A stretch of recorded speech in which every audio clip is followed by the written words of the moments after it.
G'day and welcome to the Inforunners. I'm Execute, joined today by Astropub, Paul, aka She. Oh man, I can't get through that. I don't know how you do that. It's too long. Paul, the Astropub. So my name is Paul. My name is the Astropub.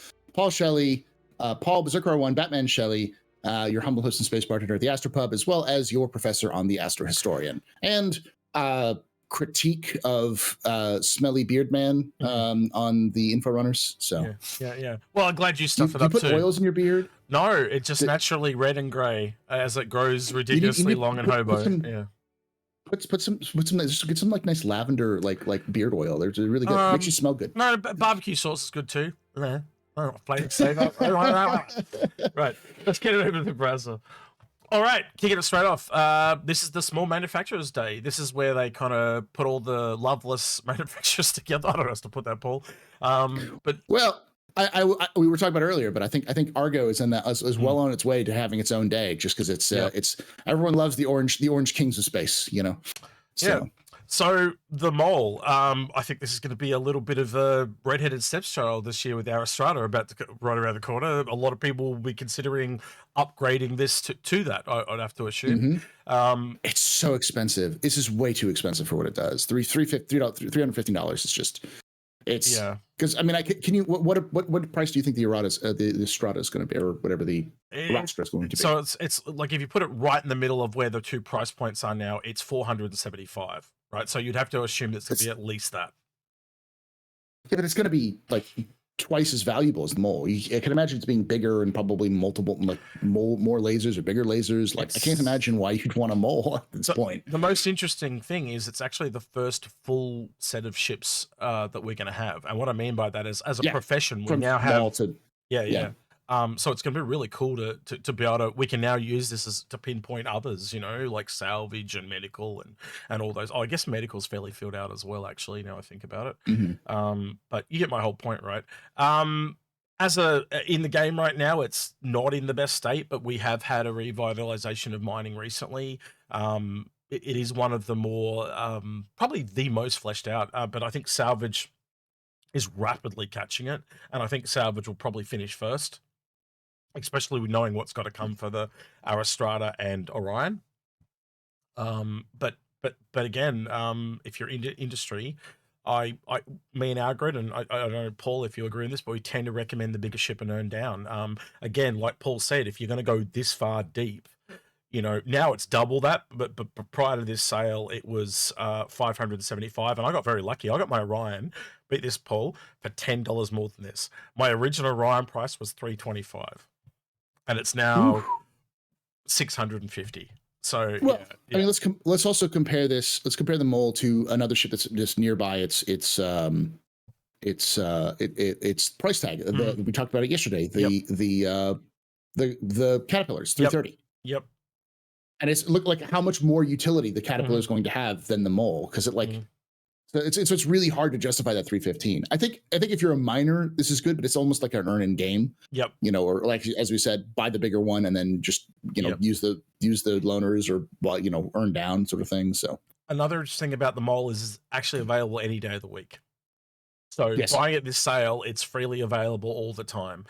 In fact, just before this, we were talking about CCUs, and one of the best things about the mole is it's used for a lot of people that like have an Endeavor or a Gemini CCU that's in a chain, because buying a mole to a Gemini is really handy, and having a stockpile of them, because you can literally then take a rarer CCU and actually make it usable any day of the week, instead of every 6 months. So, just a little trick. But yeah, for me, it is clearly... Yeah, it's really expensive. Like, considering you can get an Endeavor for $350 and a Crucible as well, and they're going to go up in quite a bit of value. So yeah. All right, let's move along. We probably spent too much on that one. The King and the Queen and the wrong one. There is a third one coming though, Paul. Now, isn't there? The one with the repair thing on its head, but no carry basket, I guess is what I'd call it. But don't know what that's going to be called. MPUR maybe? I don't know. Well, I think all of them will end up becoming, because like the MPUV is not like cargo, and the personnel they're no difference. They're the same thing. They just have pods attached. What you're paying for is the structure and the pods. So if you have an MPUV C, you have an MPUV whatever you want, as long as you buy the pods. That's as we talked about. It's a Swiss Army knife. It's great for smaller because they can fit in a lot of ships.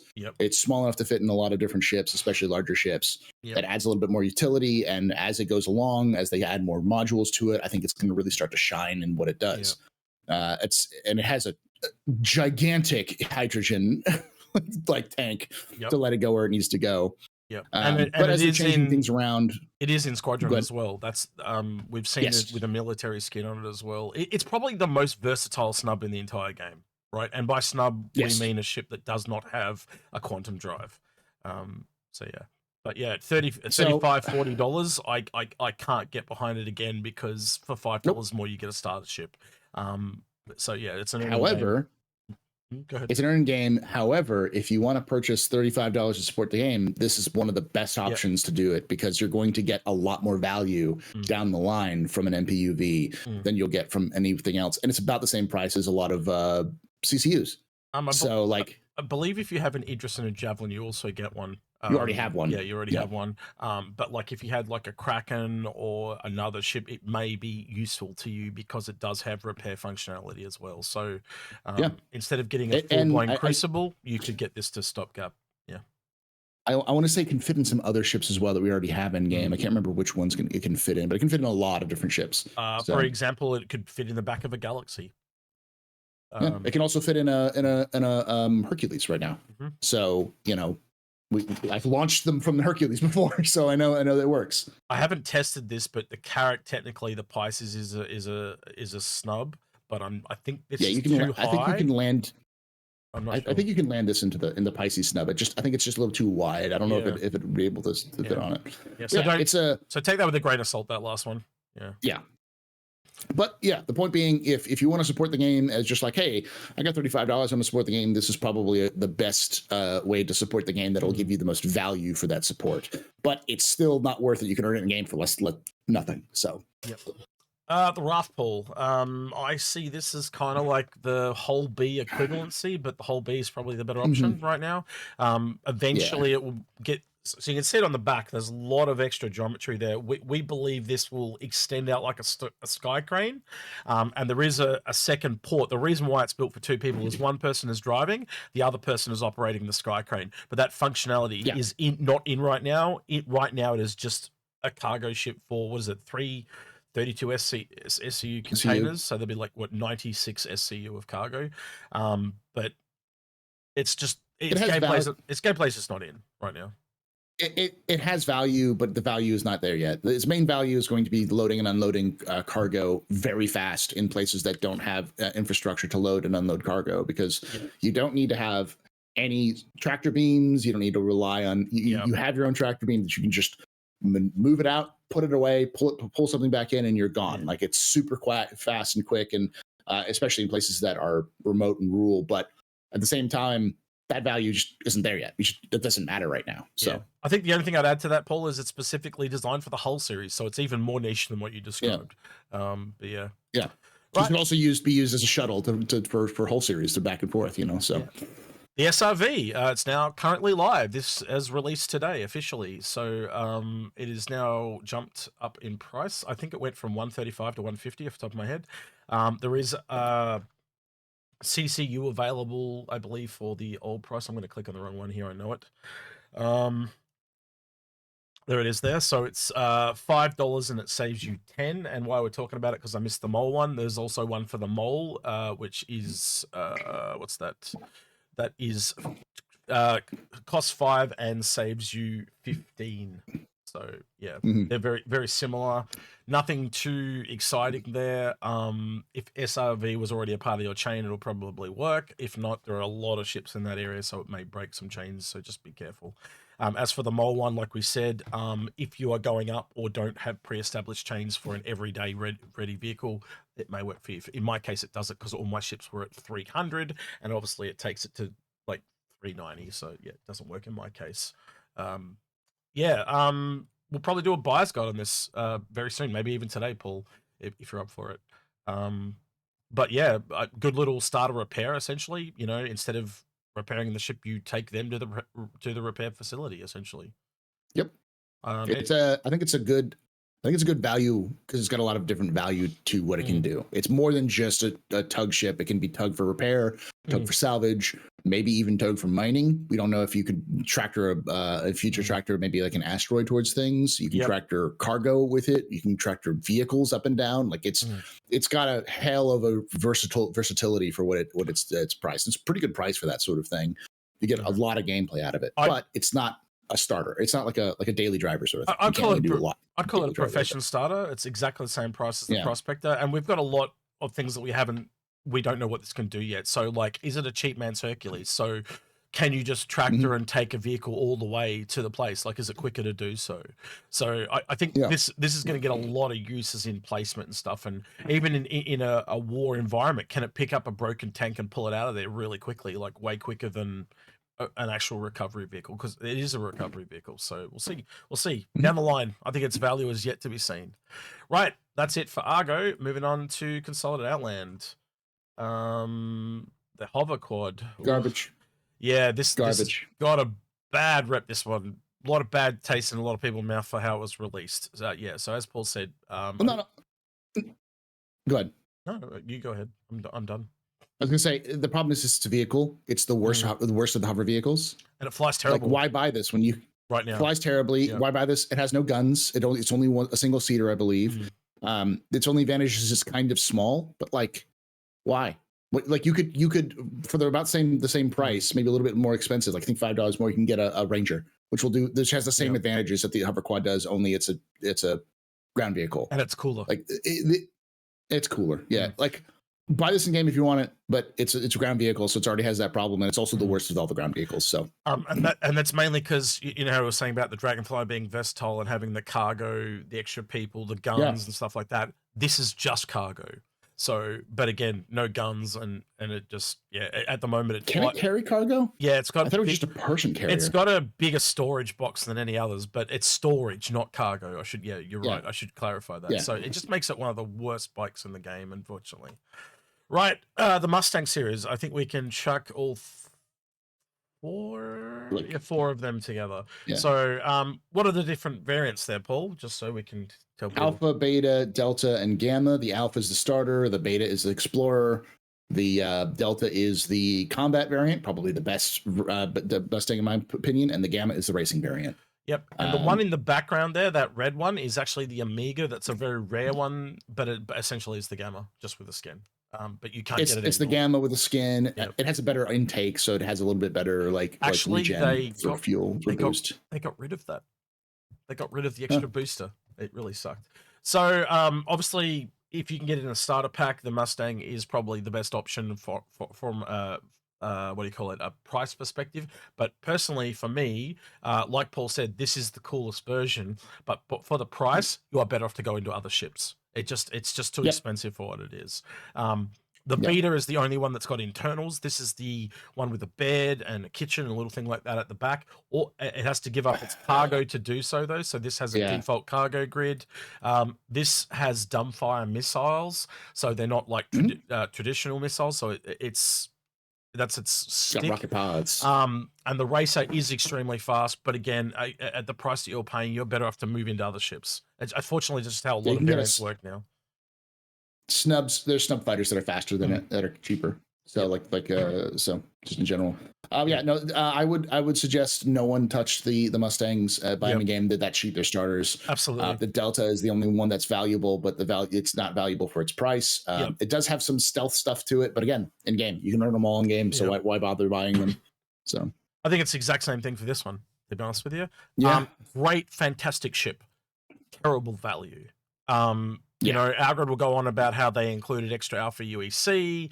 That it was the first ship to ever, in 4 years when this came out, it was the first ship that offered as a Star Citizen and a Squadron 42 bundle. They'd never done that because they knew how overpriced this ship was.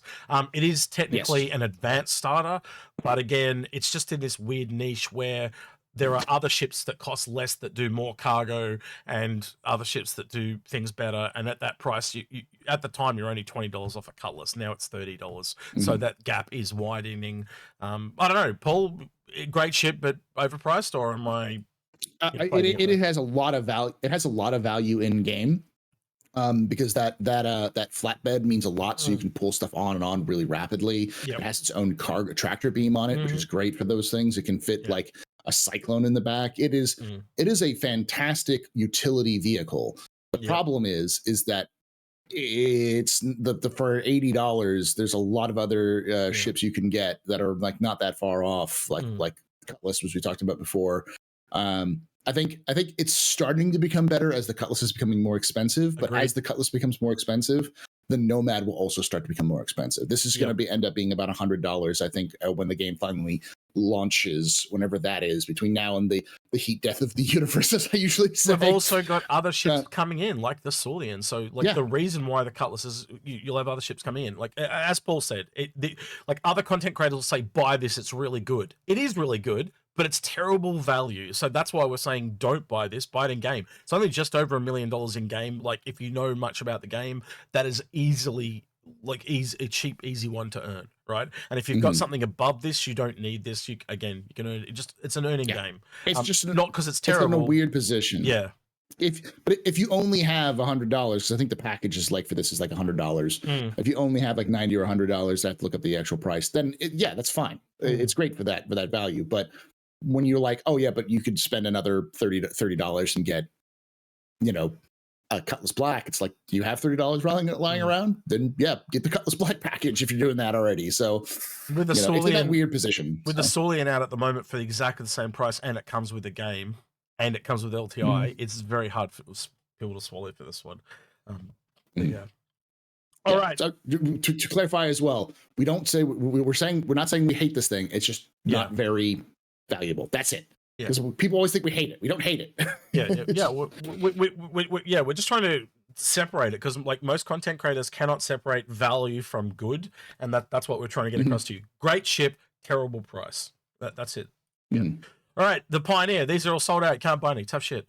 No, there was an F5 war again for this one, especially with base building coming down the line. I love the look of this ship. It is definitely one on my list. There's only like literally 2 ships less that I could possibly want. This is one of them, and I have a way to get one, except ironically for me, it actually cost me more to buy this than the Kraken because of the tricks I deploy. So for me, I have to really think long and hard before I buy it. Paul, it's definitely going to have a renaissance by this time next year, hopefully, with the base building coming in, yeah? I mean, I'm not optimistic that we're going to see base building coming in about this time next year. And we already know that the Pioneer is not one of the ships that they're working on in the next 12 months. So it's not one of those things that I would expect to see come out within the next 12 months, which means we're probably not going to see it for another 24 months at the minimum. So 2-3 years. It's only going to go up in price. Like it's going to end up being over $1,000 before it's fully released, because it's just so valuable. It is the most valuable ship for space building. But with that same token, it's also a massive ship. So it's going to require a lot of people to function. It's really a base, like a ship for a crew of like organization who builds bases and stuff like that. So it's probably the most valuable large to capital ship that exists, because of its next to the Kraken in terms of its utility, because it just has it's not a base building ship as we say it's a manufacturing ship. So it's not just building bases, it's building anything you want to, including parts for ships. So they expanded it essentially, didn't they? And they even hinted. Now I don't know if it's going to be this ship or another ship, but they did hint at space building as well. So whether that could I could see it. Yeah. So this could easily be just a floating manufacturing base. Yeah. So if this is the biggest of the thing, and the way they kind of said it's limited per size, if you are able to build capital ship pieces, this would be the ship building those. So I don't know how credible that is. I think that CIG will definitely reduce some of the ability. Yeah, I'm speculating there, but you know how they said when you have a small base build, you can only build small buildings, and every time you went up a ship size, it got so essentially this can build bigger. The extra large buildings. I'm assuming it's similar to the components for ships. So basically, this is the only more than likely, but that is a speculation on my part. But this is again, you know how we recommend buy the biggest and earn down. This is the biggest of the manufacturing, so that's why it's sold out. Plus, it also comes with a land claim. If you buy it, you get land claim beacons. So you need land that comes with it. Right, we're done on Consolidated. We're going through these quick today. All right, Graycat Industrial. This will be super quick, and we're gonna have a good laugh. And it feels like my whole website has just crashed. I'm gonna refresh. I don't know why, but it is crasheroonied. Does not want to load Graycat for some reason. All right, here we go. All right, The Rock. Great if you, well, like we're saying with the Nomad, this pairs really good with things like the Nomad because you can turn any little starter into a miner that can hold this thing. Yeah. But again, buy in game. Vehicle, buy it in game. Absolutely. So yeah, I just want to point this out though, Paul. It's $5 more than the Saulian. Why do you exist, DS? Yes. Like it's not even a cheeky joke anymore, CIG. Why does this exist? Yeah. Like this is forever. We'll stand up there with the reclaimer, the Steel. Redeemer, and Steel. the Redeemer. Steel. No, it's not the Redeemer. It's just the Steel. Don't drag my precious Redeemer in with your shenanigans. Well, no. So let me hear me out. It's the DS, the Steel, the Redeemer, and now the Storm. These are all the same ships in the sense that they were built. You don't know why they were built. They have very little value, and so with like the Redeemer, they had to break the game to make it valuable. Yeah, and like the same with the DS, they had to introduce a reason for the DS to exist in order for the DS to exist. And I think the same thing's going to happen with the Storm. Yeah, and the same thing will happen with the Steel, is that they have to break the game to break the gameplay to make the ships work, which it shouldn't work like that. Like just like lore is there to support gameplay. The ship should be there to support gameplay, and this is one of those examples that I don't understand it. I think this is clearly Squadron 42 asset. I think they originally designed the Rock for a mining sequence at Shubin, which is one of the main bases in Squadron 42. Okay, Google, thank you. Google wants to tell you. I turned on the air conditioner, and so now she thinks she's the master of the universe. Anyway, I think this is designed to lock you as the player into the seat, and they have an AI drive you around, and I think that's what it was designed for, and they just took the opportunity to sell it, which they never should have done, because it just doesn't work in a multiplayer game in my book. It needs to have more to it. Like the whole cab thing is just, why would you have a cab and then take the person outside the cab and lose the cab and all that stuff? So yeah, it just right in front of my OSHA handbook, CIG. Right in front of my OSHA handbook. Yeah. Really? Right. STV. This came out last year. Great little thing. Yeah, it's a great little driver. Talking about vehicles, if you want to support the game, this is probably the best all rounder. I'm gonna be honest. Like it's got a couple of. It's the MPUV of ground vehicles. It's got so many utility to it. It's like if you want a nice little ground vehicle, it can hold cargo. It's got 2 seats. It's small enough to fit in almost everything. It can fit into I believe it fits into a cutter. So like that's how small it is. It holds your weapons. It's great. It's fantastic. Good for the bunker boxes and recovery missions and stuff. So if you want to land outside a bunker and drive in, I often take this. It's got a lot of speed. The only thing I would say is this time last year, they announced the UTV that was meant to be coming this year that never did. And I think that's going to trump this because that is the utility. Pioneer. Yeah, and it's smaller. And I think that's... So essentially, this has got the speed, but that'll have the utility. So it looks like it carries... I have a theory. Yeah. I have a theory by that.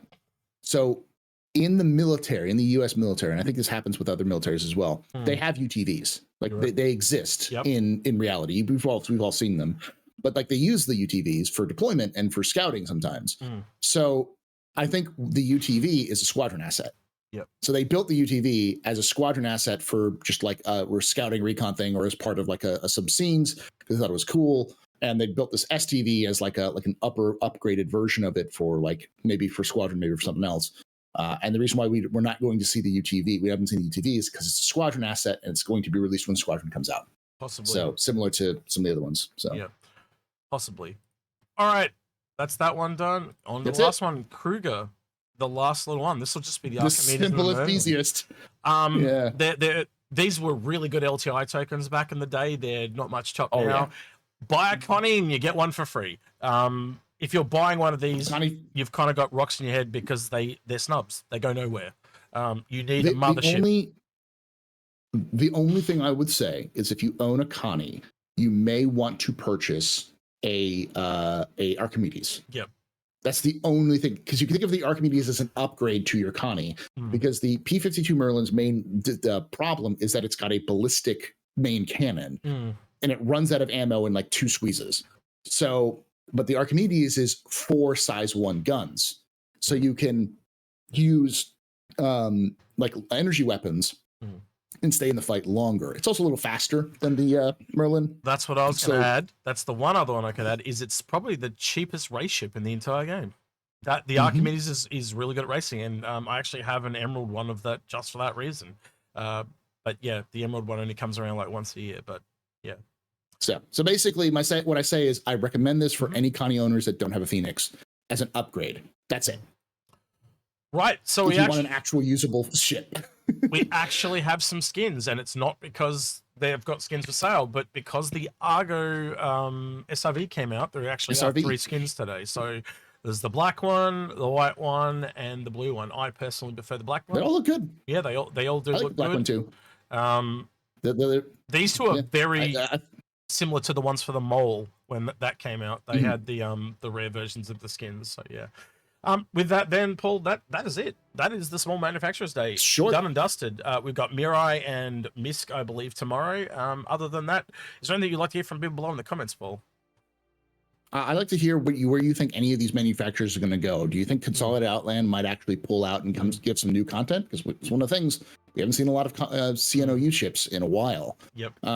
They only have a couple, and people always ask if, like, where's this need to grow? What ships would you think they could make? What kind of Argo ships do you want to see? Because a lot of people have been talking about an Argo capital ship. You want something like that? Yep. And then, of course, my favorite is always where do you want to see Krueger? Do you want to see more Krueger? Because I want to see more Krueger. I want my Krueger fans out there to tell me if you also want to see more Krueger. You basically asked all the questions I was going to ask, because things like the base builder ship that's capital, you can see a similar thing like that for Argo. Like these smaller manufacturers are where all the new ships are going to have to go. So those bigger ones. So what are the ships that you can dream up? And again, you can now look at that grid of small, medium, large, capital, and cross section it with the profession, and you can start to see the gaps that are missing. We've been doing that. We're down to like 26, I think we were at the start of the year. It's probably dropped even more now. So yeah, just let us know your thoughts. Did you get a Pioneer, or are you sadly waiting, like some of the people that are listening to this recording, for the next wave? Good luck. May the odds forever be in your favor. All right, with that, don't forget to like, subscribe, and ring the notification bell. It's a 2 fingers. Yeah, 2 fingers. Yeah, it's 2 fingers. It's 2 fingers. Not 3. 3 Boy Scouts. My bad. But yeah. So yeah, and thank you to the people that went an extra mile on the end credits on Patreon. With that, he's been AstroPub. Where can people find you, AstroPub, on the interwebs? All right. So you can always find me here, but you can also find me at twitch.tv/theastropub, youtube.com/theastropub live. And you like my lore content and my lore tour videos, which I'll be doing today a little bit later, where we're going to be covering Drake and all of these miscellaneous smaller manufacturers all in one go. You can check me out at youtube.com/theastrohistorian. And you might see me turn up there and give him grief. So, bonuses. Yes. Right. With that, then, he's been AstroPub. I've been Execute. We'll catch you next one.